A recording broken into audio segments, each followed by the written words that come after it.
So once the publishers, submit a very final, and the final is verified by a technical team of NACA. NACA works with over 200 technical support staff who are teachers across the country and who have been trained on the book assessment process.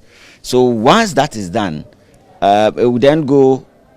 Once the verification is done, then it goes to the council itself. It's the board of NACA.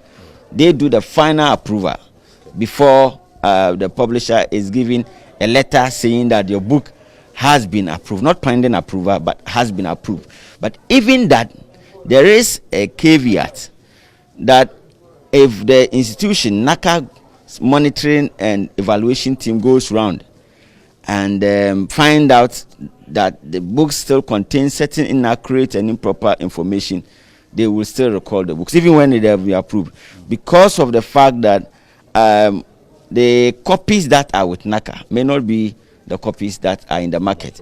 But putting that aside, we do have a porous regulatory regime in the sense that there are no enforcement powers of NACA to say, I am going to the market, do market surveillance, and then confiscate books that have not been approved. And when you confiscate, what are you going to do? Ban them?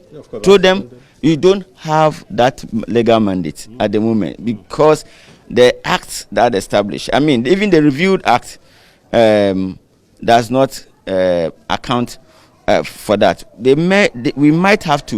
Parliament might have to legislate and give that enforcement powers to NACA to be able to sanction